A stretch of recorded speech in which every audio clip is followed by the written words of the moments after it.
Hello everyone, Nary here from Drakewing Gaming. Some of you know me on Twitter, The Gaming Dragon. Today I'm coming back at you another Let's Play episode of Changeling Tale, Marion's Path. So the last place that we left off, yeah, Confidant. 1 second, guys. Sorry about that, guys. I'm back now. I was on the wrong folder, so I had the wrong save. But anyway, yes, we were picking back up where Malcolm was confronting Effie, and they went for a little walk. I think that's exactly where they were having the picnic earlier in the day. But anyway, guys, please sit back and enjoy. Let me entertain you for the next 20 minutes, and let's jump right in. Alarm chain, you're up, and let's go. All right. Okay. Marion looks to be different in ways that may make it impossible for you to find happiness with her. Instead of answers, I get relationship advice. It raises my hackles. I don't remember myself getting this angry or riled up in some time. I start to see that what I crave is normalcy, and a relationship that feels safe, like home once did. Marion feels so much like home, but so far from. I don't care. I don't dare think it. You don't know what you're saying. She'll be fine. She needs help, but she'll be alright. She is alright. She's perfect. As I talk, I come more to my senses. Marion is perfect. She's a brilliant, shining star, maybe just a shade unlike the rest of us. Time will tell, for both of you. Just know that Marion's condition is something I understand quite well. Oh, yes, Effie's a bunny, had a feeling. Yep, I saw some, art, a little while ago. Effie reaches up to her oversized hat and adjusts the ribbon slowly. From concealed holes fall two similarly oversized floppy ears. They go erect, and she appears to have turned herself into a human-rabbit hybrid before my eyes. Ah, furry! How much have I imbibed? Effie 2? How much have I imbibed?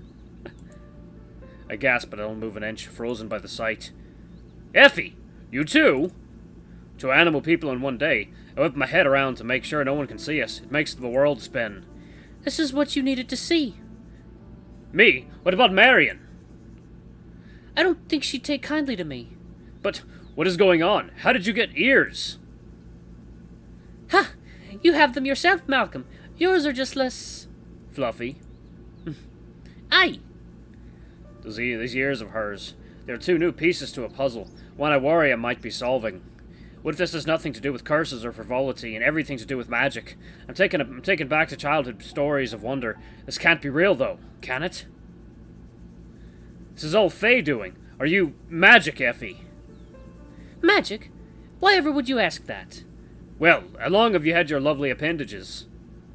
Oh my, as long as I can remember. I let that sink in. Born with rabbit ears.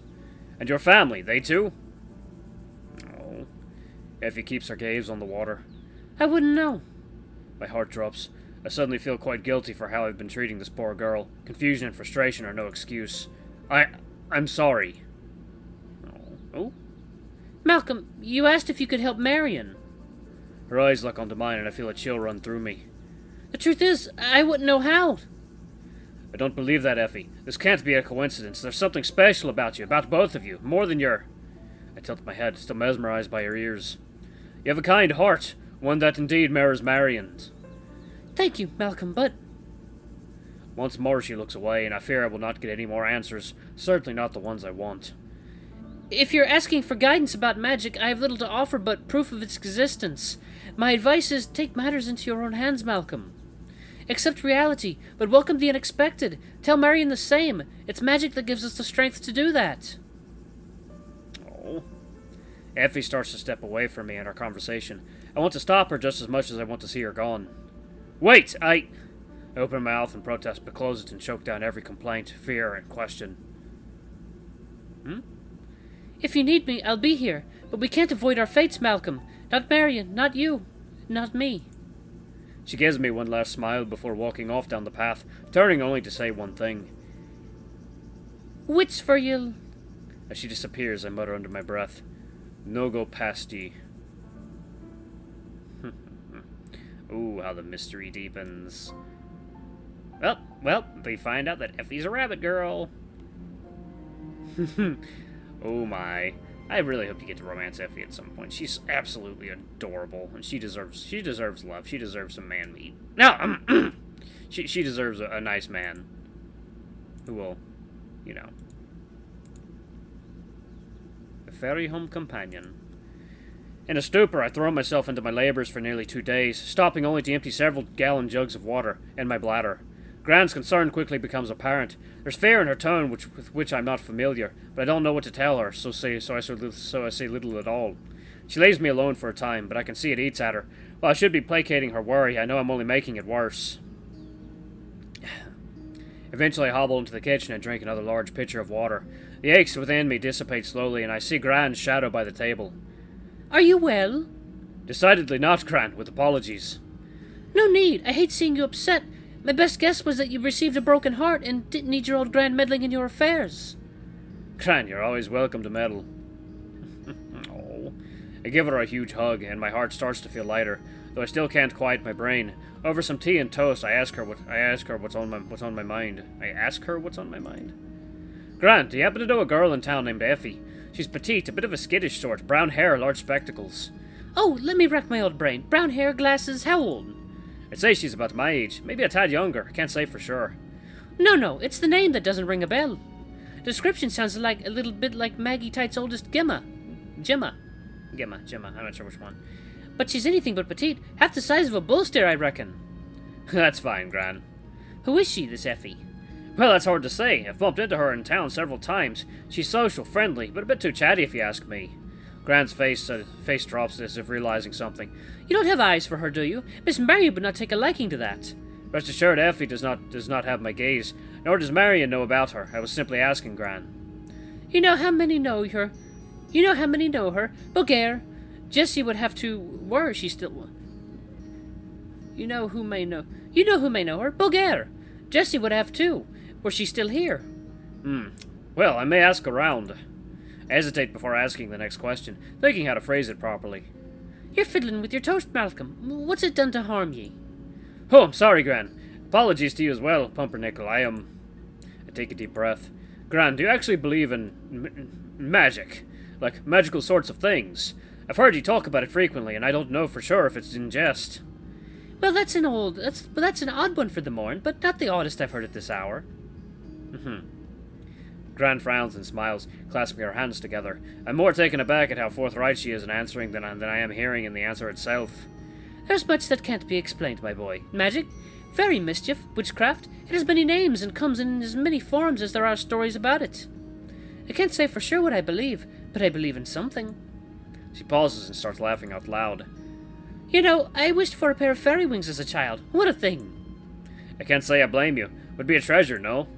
I sip my tea and watch my grandmother's eyes sparkle, beginning to understand why it cheers her so to see me happy. I only ask because I have a friend. Miss Marion? Gran narrows her eyes. We ought not to be mad at her. Well, it would be a right challenge to explain, Gran. You're asking if there's magic involved? Between a man and a woman? Aye, always. It's something like that, I suppose. Who knows, Malcolm? It's like church, like the way I see my religion. Just go with it. I don't always know what to believe anymore. Is there a gentleman in the sky looking down on us? Perhaps not. But the mysteries of the world and the heart are often unsolvable, and best left to a greater power. One that you and I know of nothing of, but can only guess, although it never hurts to trust in something better than ourselves. The faults of man are inexplicable at times. Wanting magic or whatever you call it to fix those wrongs is quite understandable. I can understand that. Gran, you never fail to surprise me. I can't tell you how much that means.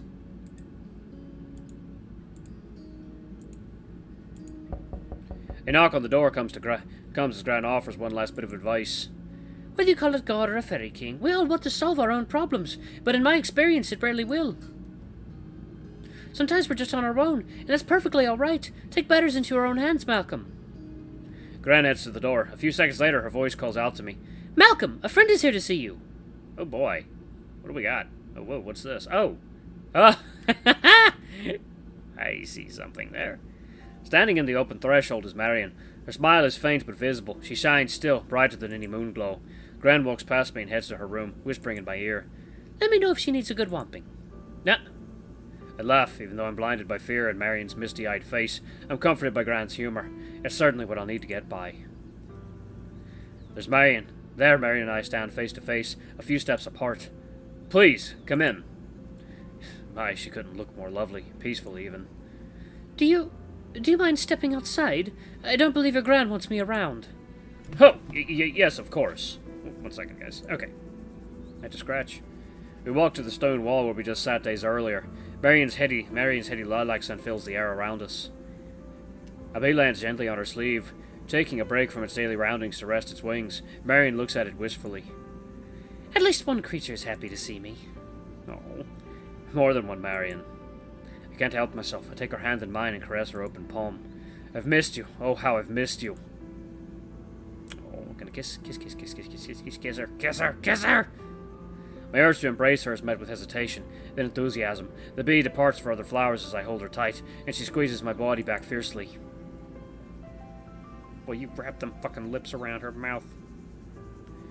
We lean into each other and I kiss her cheek. She pulls back and has tears in her eyes, tears that I vow to help stop permanently. I never want to see you cry, Marion. Oh. Marion pulls her tail out from her waistband. She adjusts the scarf on her head, and the horns are still there. She is unchanged. My stomach churns thinking back on my conversation with Effie. How many ways can this scenario play out? Fresh tears fall into her kerchief. I've missed you too. Oh, Malcolm, I've been better. Her voice shakes, cracking into a small laugh. Well, no, wait, I actually feel just fine. Can you believe it? More myself even, if that's even possible. Has anything changed? No, Grace, bless her, went to the apothecary in Strathcarron. Asked around delicately. Did some research at the library there. And? There's nothing. No record of this condition. No guidance on how to fix it. No help to be had. She's been measuring the horns and ears 4 times a day for me. They're not getting any longer, she says, but... I still don't know what to do, but I had to come see you again. My heart melts at her predicament. Despite Effie's words to the contrary, I can't help but think there must be something or someone that can help. What if we went to the city? Glasgow, Edinburgh, London even. Surely someone must know something. But how can I ever go into the public again? With a tail and floppy ears, just think of the stares I'll get. It doesn't matter how I feel, if I'm going to be ridiculed or shunned. The laughing, the jabs, the whispers. What on earth will people say about me? I can't show my face in public ever again. Marion plays gently at the little nubs on her head, and I can't take my eyes off of her. I stay positive, hoping for the best. It's possible you'll change back. But when, Malcolm? I don't know, but... I stroke her hair and push her lock behind her new, softer ear. What do you think about me sticking by your side while we get through this? While we adjust? We? Marion has a look of disbelief, and I don't feel as though I need to reassure her further. I honestly think I would like that. I'd like it very much. Is that possible? There's a you. There's a me. We're an us. But keeping the mood light, I'm trying to alleviate some of her stress. Malcolm, do you think I could show... She pats her head. This to your Gran? I can tell she already knows something is amiss, and I can't bear deceiving her. She's always been so good to me. Of course. Of course.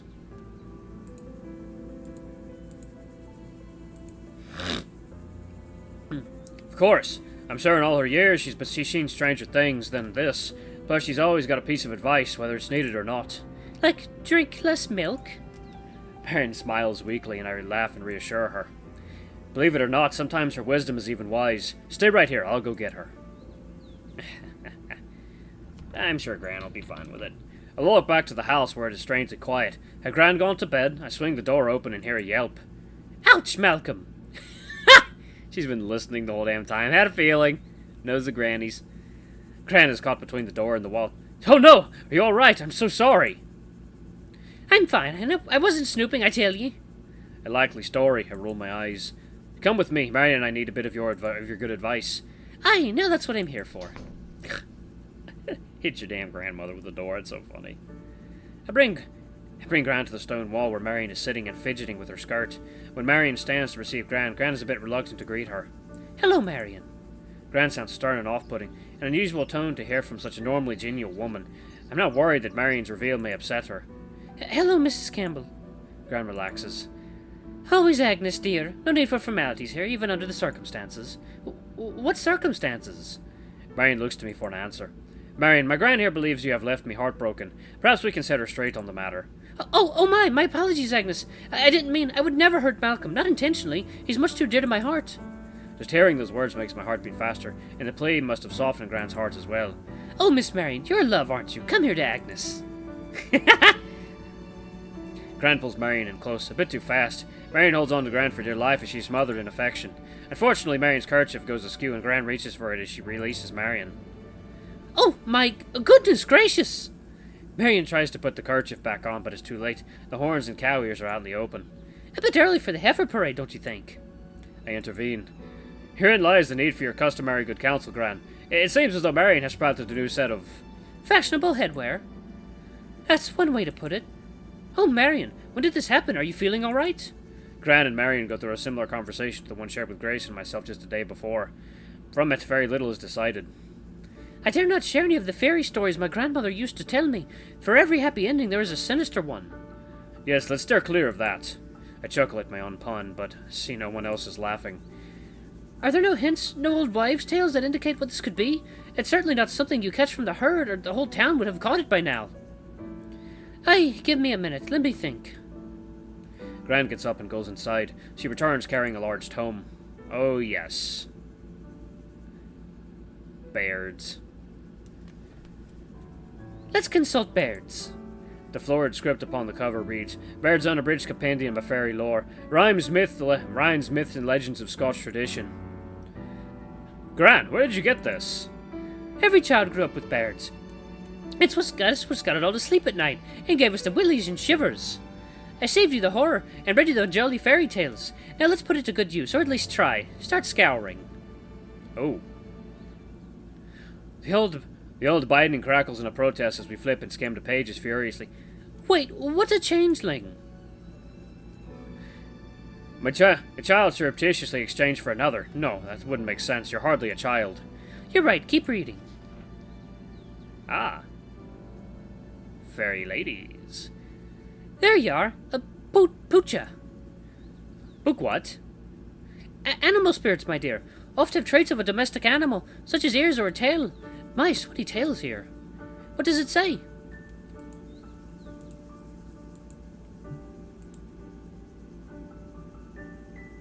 Well, they seem to run the gamut from helpful to hurtful. They can bear good luck or pretend great misfortune. This one here seems to be a trickster. A trickster? Could this really be a curse, then? My stomach drops as my mind flashes back to Effie's ears. Is she a puka? Has she been tricking us all along? Who's to say? I'd ask Baird were he still with us, but more often than not, there's a grain of truth to ancient wisdom. At least I hope so, lest I be out of a job.